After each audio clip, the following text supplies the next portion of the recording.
Hi everyone, Professor Ken here. I'm with Sassy, my assistant.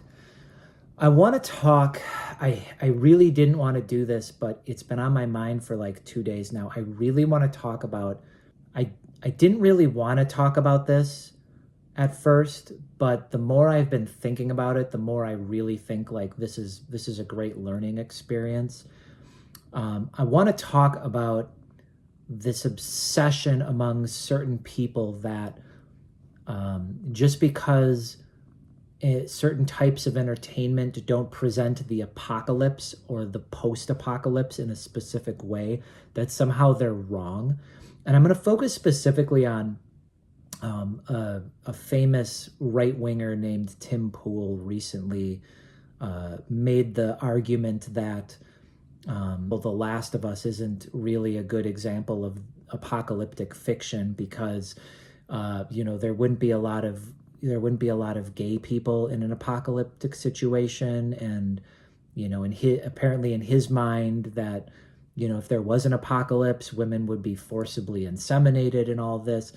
I really don't want to talk about this, and part of the reason I want to talk about this is because I'm a straight white male writer, and I really, really hate it when marginalized writers feel like they are the only ones who are speaking up on this particular issue. And so I really want to try here to take some responsibility for not defending those writers, but trying at the very least to provide a sense of allyship to this particular conversation, because it really is problematic. It's problematic for two reasons. And I don't want to make like a takedown video or any of that other crap that exists on YouTube and gets a bunch of like views because it's a takedown or whatever. I want to point out how problematic it is to compare anyone to an animal specifically, which is what this particular person was doing, precisely because it dehumanizes certain people, which is really problematic to begin with. I think you can find better, smarter people talking about that particular aspect of this very easily, and I strongly encourage you to do so. I want to talk a little bit about the core argument that exists within this bigotry, which is this idea that the apocalypse will exist a certain way, that post-apocalyptic fiction, post-apocalyptic storytelling specifically should be following some conventions or rules that cannot be broken only because certain people, especially bigots, believe that anything else is unrealistic. Okay, so I want to start with a basic proposition, which is that the apocalypse is not real. The apocalypse will probably never happen. There's never going to be like some sort of hellfire raining down, and certain people being left behind and creating some sort of like Revelation style scenario. We're probably never going to get hit by a meteor in our lifetimes. It's very unlikely that, any sort of pandemic is going to wipe us out to the point that it meets apocalyptic standards. So, and again, I know that sounds kind of like, it sounds kind of mean-spirited and cold-hearted, but I really want to try to stick to the definition of apocalyptic as much as possible. And so from a sense of privilege, it's important to keep in mind that even a small-scale catastrophe can create immense suffering. But when we're thinking about like an apocalyptic scenario, this idea that there will be this essentially near world civilization ending situation is highly, highly, highly, highly unlikely. And I would even suggest is probably never even possible to begin with. Okay. And so you can argue about that if you want, but I'm gonna start with that preposition. And I think that's really important because what it does is it actually creates a genre of storytelling that is incredibly, incredibly unique. It's incredibly freeing because as a storyteller, you can imagine an apocalyptic scenario any way you want, and it is never wrong, okay? So if you feel like, for example, If you feel like you want your apocalyptic scenario to have two people of the same sex falling in love, you can do that. If you want, society to exist a certain way, as long as you rationalize it to some degree, you can have that, okay? And I think one of the biggest dangers of bigotry and storytelling is that it narrows down what becomes an acceptable story, okay? We used to see this a lot in fantasy as a storytelling genre, especially fantasy fiction. That's kind of gone in a positive direction over the past 10, 15 or so years, as more writers of color, as more writers from marginalized groups start getting their stories published. One of the things that's really cool about fantasy as a genre right now is it's becoming more creative. It's becoming more expansive. And to me, that always made sense. We still have, let's just be honest, we still have people complaining about black elves in the new Lord of the Rings show, which I've never fully understood how that kind of criticism could be considered relevant given what we know about fantasy worlds in general. And so just as a quick aside, and this is the way I think about it, and this is part of the reason I struggle with that kind of criticism. If you imagine a fantasy world, 99.9% of the time, you have humans, you have some sort of alternative race of people, and you usually have monsters, right? You usually have dragons or orcs or goblins or hobgoblins or whatever, right? In that kind of a world, it's impossible to imagine a society that is not multicultural, because there would be emigration all the time, right? Imagine, I try to imagine this, like whenever I'm reading fantasy fiction and I come across someone who is clearly different from the medieval European stereotype that dominated fantasy literature for so long. It never seems to me to be irrational or not make sense in the way a lot of bigots and racist people try to make it seem. My way of processing that is, and I know this sounds kind of selfish, but if I live in a small medieval town and, in like a fantasy world, and there's dragons and monsters and everything, right? And someone comes galloping over the hills and stops me and says, "Hey, listen, there's a dragon coming." I think the first thing I would probably do is I would take my hoe and I would probably hit the guy on the horse and take his horse, and I would probably leave. I would probably flee as quickly as I can.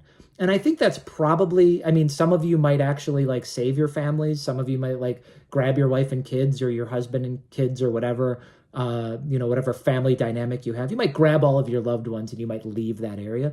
But I have a very hard time believing that there would not be mass immigration everywhere in a fantasy world. And that's how I process fantasy a lot of the time. So when I'm watching something like Lord of the Rings and I see a black elf, for example, or if I'm, or whatever, so, that kind of stuff that really upsets bigots, I always think to myself, oh, well, yeah, this makes perfect sense. He probably, comes from, a family that existed, in this particular circumstances, and maybe they moved somewhere else. It doesn't bug me all that much. And I think maybe part of the reason, as a reader especially, and a fan of fantasy fiction, the reason I feel that way is because I have been exposed to a lot of the creativity that's happening, and is less on the margins now.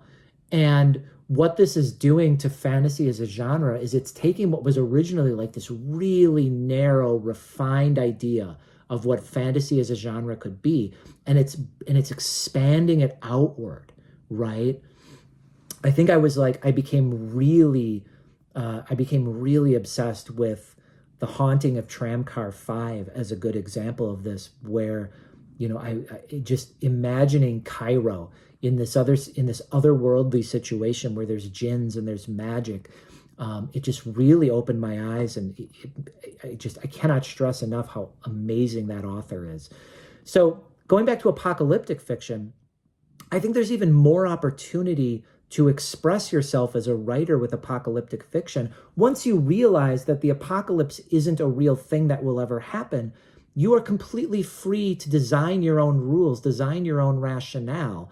And what you see a lot of the time in a lot of post-apocalyptic situations is you see writers exploring that and really tinkering with the idea that we as a society would continue in the same way we are now, or the idea that we as a society would devolve in some strange way and go back to like some weird primitive or primordial state of affairs where, like, for example, like gender responsibilities are very binary, right?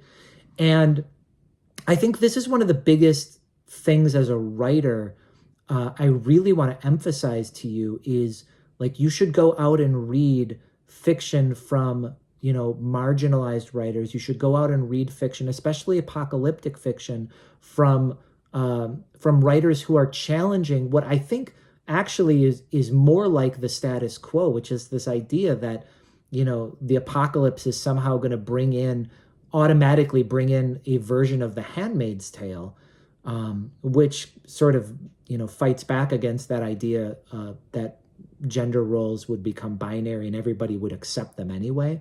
But more importantly, and kind of just sort of circling back to this comment that was made by this bigot, there is no set rule for the apocalypse, okay? It's totally open to interpretation, and it's totally open to what you want it to be as a writer, okay?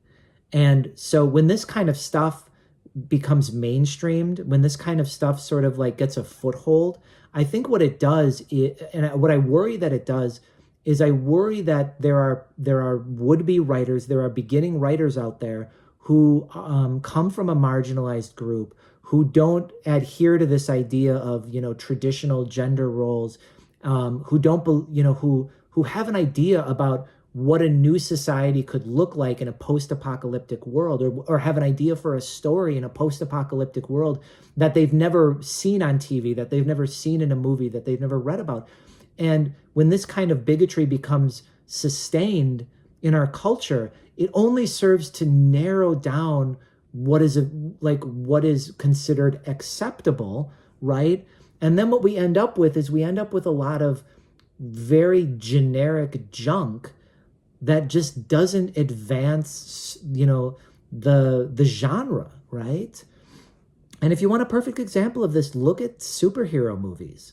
Look at how, like, breaking the mold from a superhero movie becomes so problematic at this point, and part of that is because the audience continually demands the same story over and over.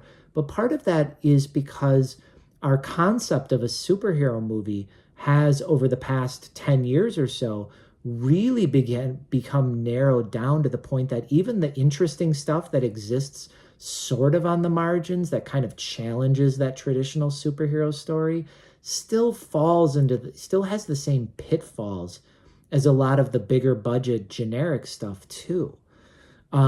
So again, I'm sorry for babbling about this. So in conclusion, like, to sum all of this up, I guess what I'm trying to say is, as a straight white male writer, I do feel like it would be irresponsible for me to not throw my support behind all of the amazing work that a lot of authors in science fiction and the apocalyptic genre are doing to fight back against these very generic, very cardboard, boring stories. And especially to those of you out there, if you're a writer of color, if you come from a marginalized group and you want to write the apocalypse, you want to write a story in the apocalypse, you want to challenge these narratives and create something new and original, you have 100% free reign to do it. You are not constricted by the apocalypse as it is foretold in a biblical prophecy, and you are not constrained by the ridiculous beliefs of bigots. You should feel comfortable exploring that genre. It's a fun genre, it's exciting, and there's so much opportunity You have my support, and you have the support of a lot of writers and a lot of published authors. Go on Twitter and find us, and build that community together, because the things that you can create with your imagination are 100 times better than the worlds that bigots want in their entertainment. And so I support you, and God bless you.